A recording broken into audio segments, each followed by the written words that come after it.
जिन बजरंगबली के दम पर बीजेपी ने कर्नाटक में वापसी का सपना देखा, उन्हीं बजरंगबली ने कांग्रेस को सत्ता दिला दी। आज शनिवार है, महावीर का वार है, बीजेपी का आज से देखो होगा बंटाधार है।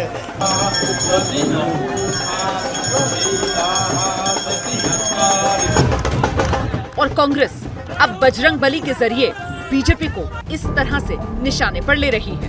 जय बजरंगबली, तोड़ दो भ्रष्टाचार की नली।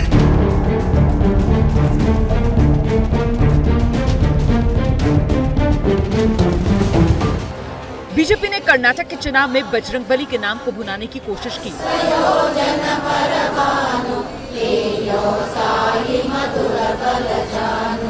मंदिरों में जाकर हनुमान चालीसा का पाठ किया, मंच से जयकारे तक लगाए। बजरंगबली की, बजरंगबली की, बजरंगबली की। लेकिन नतीजा आया तो कांग्रेस जीत गई और बीजेपी के पक्ष में बजरंगबली वाला दांव नहीं चला।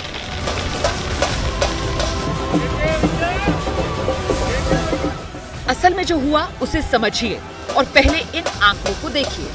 चुनाव बाद सी वोटर के सर्वे में जो बात निकलकर सामने आई, उसके मुताबिक मुसलमानों का 75% वोट कांग्रेस को मिला, बीजेपी को 8, जेडीएस को महज 11% मुस्लिमों का वोट हासिल हुआ, अन्य के खाते में 6% मुस्लिम वोट गया। मतलब ये है कि बजरंग दल विवाद के बाद मुसलमानों का ध्रुवीकरण बीजेपी के खिलाफ और कांग्रेस के पक्ष में हो गया। अगर ये वोट बैंक कांग्रेस और जेडीएस में बंटता तो बीजेपी को फायदा होता, मगर ऐसा हुआ नहीं और कांग्रेस फायदा उठा ले गई।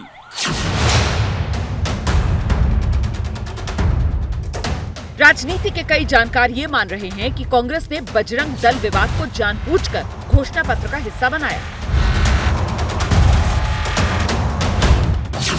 ताकि बीजेपी को इसी जाल में उलझाया जाए। नतीजों के बाद तो यही लग रहा है कि बीजेपी वाकई में कांग्रेस के जाल में फंस गई।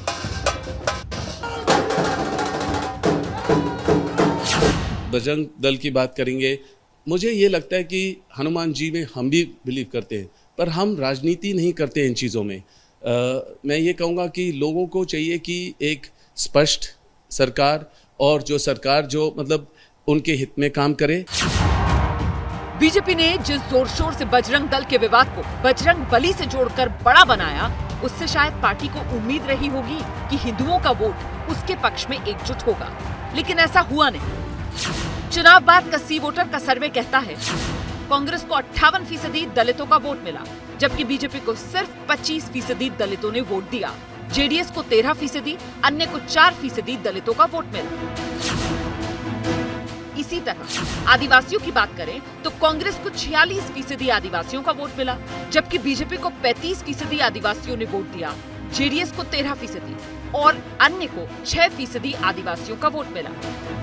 मतलब ये कि मुस्लिम वोटर बीजेपी के खिलाफ कांग्रेस के पक्ष में एकजुट हो गए। बजरंगबली के नाम और नारों के बावजूद आदिवासी और दलित वोटरों का बड़ा हिस्सा कांग्रेस के पक्ष में चला गया। इन्हीं कारणों से बीजेपी कर्नाटक का अपना किला नहीं बचा पाई।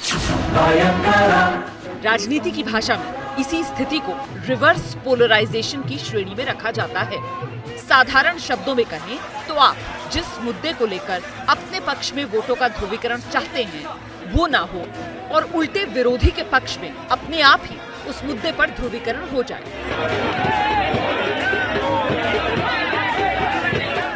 बजरंग दल विवाद के बाद कर्नाटक में यही हुआ और बीजेपी के हाथ से सत्ता निकल गई। बीजेपी का हर नेता मुद्दों की बात पीछे छोड़कर बजरंग विवाद को धार देने में जुट गया, जिसे कांग्रेस अपने पक्ष में उड़ा ले गई।